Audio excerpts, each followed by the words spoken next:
I used to work at TK Maxx. I was a processor. I used to work in the back, pulling the deliveries, and then put the deliveries out onto the shop floor, or I used to be on the tills. Yeah. How did you feel when you were working there?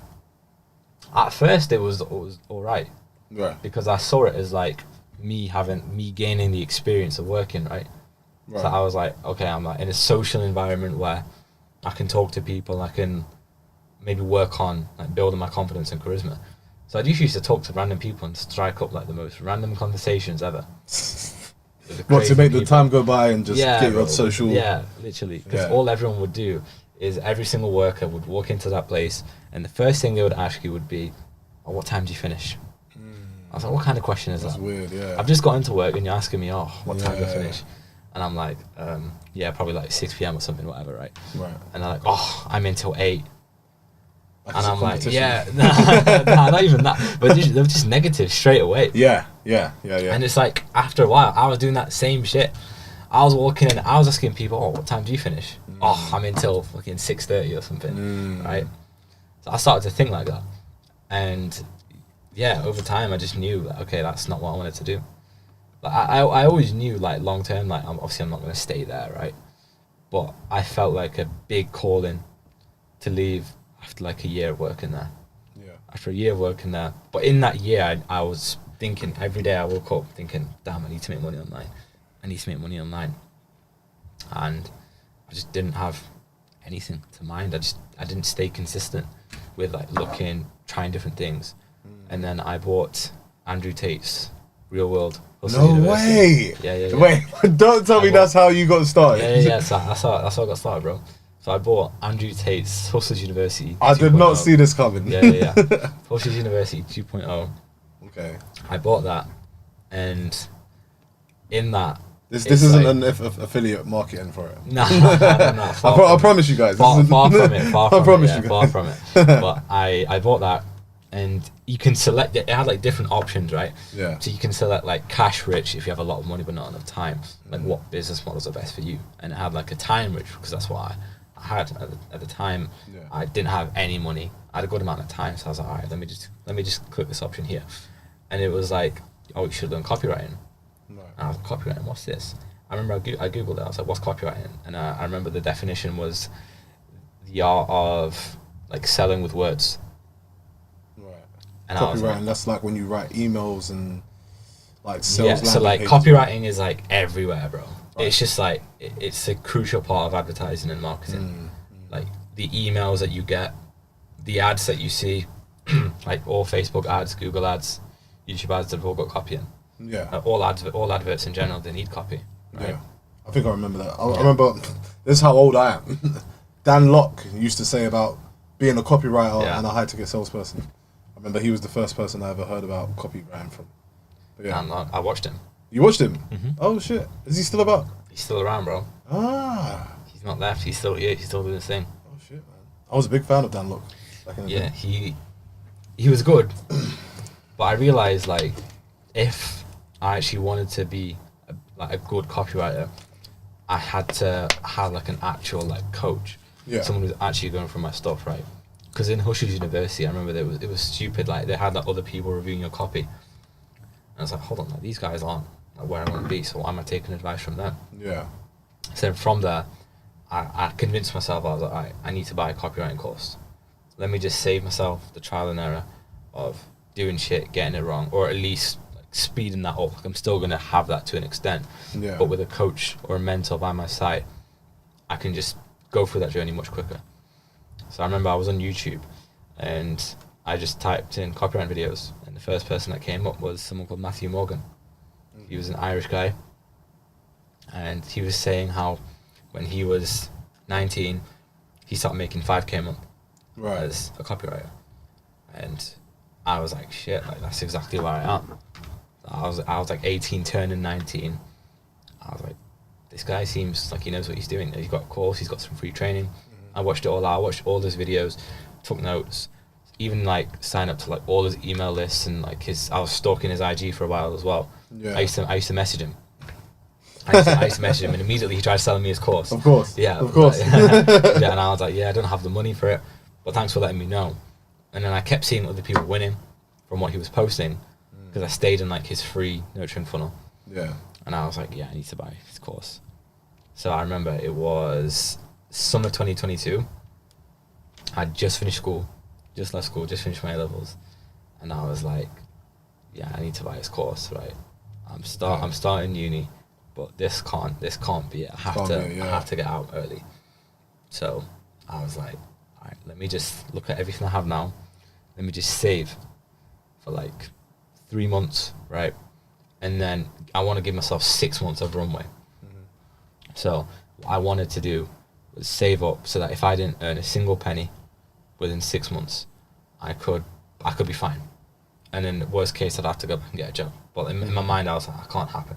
Like in 6 months, I have to be successful, right? Yeah. So for those 3 months, I just saved up. I then took out like my student loan, and I was like, all right, this should be enough. Bought his course. He raised the price like 5 days before I bought it as well. Shit. I was like, fuck. Shit. Ended up paying like an extra £500, Okay. which at the time for me was like half of what I had. Yeah. So I was like, oh fuck. But you know what? It is what it is. This is gonna help me. It's an investment. So I ended up buying, and I didn't even have any objections whatsoever when I bought. That was the craziest thing. You were nurtured that much, basically, by all this content. I was nurtured that much. Yeah. Like, he was just. I just said, "Hey, bro, I'm ready. Send the link." Yeah. Send it through. I bought. Damn.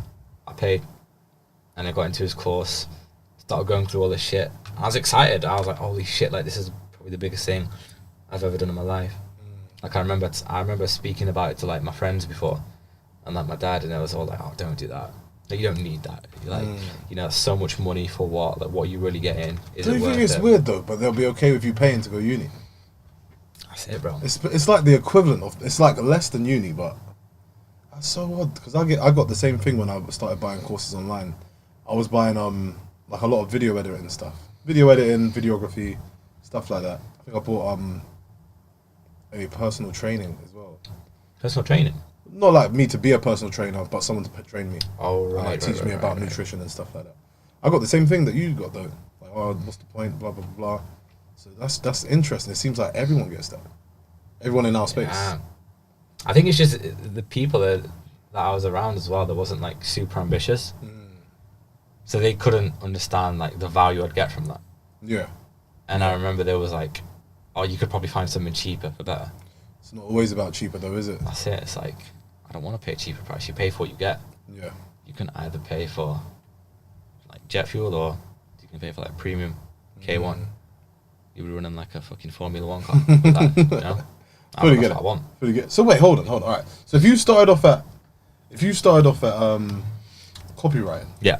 how did you find yourself as a? Yeah. So this is where it gets interesting. Yeah. Like what? Yeah, How did yeah. that happen? Yeah, so this is what's interesting. So I bought that copywriting course, and in that copywriting course, the network was just like amazing in there, right? There was so many guys posting their wins, and I would just reach out to all of them, and I'd be like, "Oh, hey, I saw you guys are crushing it, like keep it up," and they would drop like little nuggets for me to like help me, right? And I was like, "Oh, like I'll review your copy or your outreach and stuff." So I was like, "Oh, this is pretty good, right?" And then I remember there was this one guy who bought that mentorship, and he got offered an opportunity to be an appointment setter. Oh. Yeah, for a business that was doing very, very well at the time, or that was going to do very, very well. They were just kind of starting at that point. It's a business I'm with now, and he made like $8,500 in his first month. Whoa. Yeah, bro. Appointment setting as well. Appointment setting, just as a setter. I didn't know setters made that much. I thought setters like were capped out around 5. Most setters are, Yeah. but he just came in and he just killed it. It's that copywriting skills as well, isn't it? I guess. I think it was just the mindset more than anything. Like he was just hungry. He went in, he killed it, and I was like, wow, he did that with appointment setting. And then I reached out to him, and I saw he was winning, and I actually got offered an appointment setting gig myself for like this marketing agency. I was like, I've never done appointment setting, but Benny just got Benny? Yeah, it was Benny, bro. It Oh, was Benny. shit. It was like, but I was like, Benny just made like $8,500, so it must be pretty good. Yeah. So I reached out to him and I was like, hey, bro, so you're crushing it. I just got offered an appointment setting gig. Cool if I ask you like a few questions. And the coaches were like, oh yeah, you should message Benny. He's like, he'll get back to you soon. This guy responded back to me in like 30 seconds. Yeah, his response time was like amazing. Yeah, immaculate. And I was like, damn, he's quick, eh? Yeah. And then we just started chatting, and he was like, yeah, bro, let's just get on a call. Are you free in the next hour? And I was like, how does 15 minutes work? And then we hopped on. I remember I didn't have any setup. I'd only been on like a few Zoom calls, and I'd always been like at the kitchen table at my parents' house, right? No lighting, nothing. Yeah, Yeah. just straight MacBook camera. And I was like, oh fuck, like, well, I was eating dinner as well. Everyone was eating dinner, and I was like, oh damn, my parents are here. Like, I got to take this call. Like, he's expecting me. So I was like, fuck it. I just went upstairs in my room. I just remember I was sat on my bed and just chatted with him, Yeah. and we just hit it off like different. Really? Yeah, like we just started chatting, and we spoke about like mindset, making money online, like sales, the copywriting, and in the end, I think he just saw like where my mindset was at, and he was like, yeah, he seems hungry. He's got something about him, so he was like, oh, we've got like a cold calling gig coming up soon. Like, if you want that, we'd be interested in seeing how that could work. Like, would you want to take a few calls? And I was like, wow, like I've never done cold calling myself. I'm gonna need training and stuff. Yeah. But I'll do it. I was straight away. I was like, fuck it, I'll do it, because I knew who he was with. I knew he was around. You knew you knew he was the real deal. I knew he was the real deal as well. And I remember I was in my first year of uni at this point as well, because this was like a few months after the copywriting stuff. So I remember I was in Birmingham, and I was in my uni accommodation, and I was just on that dialer all day. So what he gave me like this like long ass like leads list of every person who'd been on a sales call with a business in like the past 3 years. Sick. And I was like, fuck, like I just have to like show he's taking a chance on me now.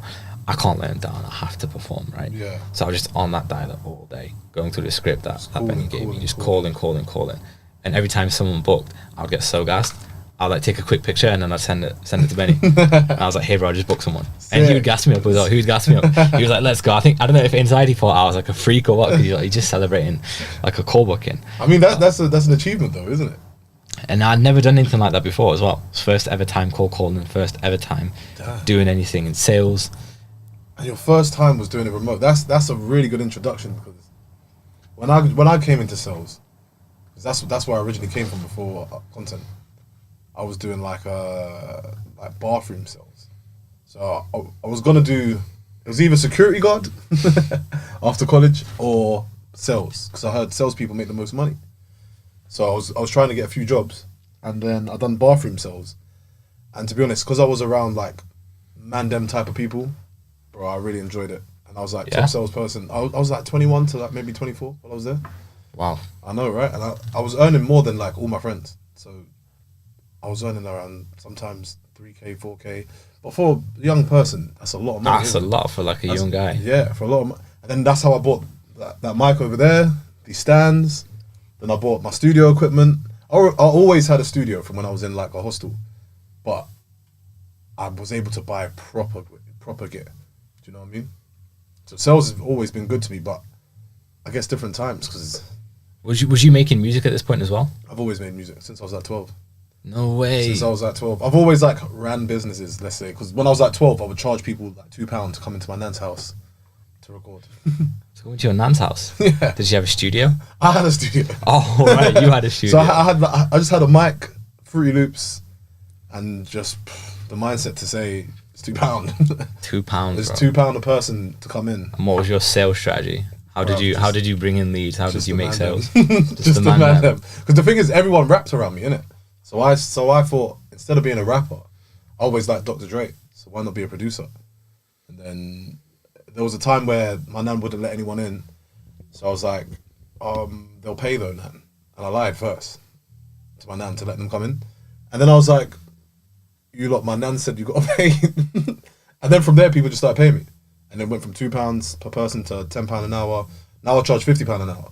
But that's only if I really, really want to work with you. So I've always been in like business, I guess. Like, let's get into what you think is the top 3 most important parts of becoming a remote closer. What would you say is? The first thing is the skill set. Of course. You need to be good at what you do. Like very good. And actually understand it. understand why you ask certain questions, understanding just basic communication, solving problems, what someone wants, understanding how to handle objections, like all of that. Like the skill set is the most important thing. Yeah. Like a lot of people think, oh, I should just get on an offer as soon as possible. And like you should, but hopping from like offer to offer isn't going to help you actually get better. You'll get the experience. But really it's like, let's say I gave you an offer for like a 7-8 figure company. And if you haven't got the skill set, you're just not going to perform. Yeah. You're going to It's be not out gonna the lose. you're going to be out the door in like a week or two max. That business isn't going to take you seriously Yeah. if you can't actually perform. So the first thing is making sure that you're good enough to actually get a company results. And how? Okay, so how would you actually get good then? Because Yeah. so like say for me, yeah, obviously content's my main thing, right? But I've recently taken a lot of calls. I've been booking a lot more calls because I've been doing a lot more outreach. How would someone like me get good at calls? Because I haven't been in the sales game for a long time. I've been just doing content, right? So how would I get good to like say like your level? How often do you role play? Once or twice a week now, but that's only because you suggested it. But before Right, that, right, nothing. right. Before that, nothing. Before that, nothing. Before that, literally zero. And core reviews is something like, as in you reviewing your own calls. Have you done that often? I knew I was supposed to record calls. I just haven't watched them back, and that's because I Yeah. cringe, bro. You cringe? I cringe, bro. Cringe at what? Just feel uncomfortable watching myself back, especially like say watching myself back with someone else. I just want the ground to swallow me up. That discomfort is good. That's where you grow. Yeah, You need that. I still get that. Like when I'm reviewing my own calls, I'm looking at like, oh fuck, I don't want to watch this. It's a little bit cringy. I'm like, God, especially if someone else is reviewing it. yeah, I'm like, whoa, yeah. everyone's reviewing this. Everyone's seeing.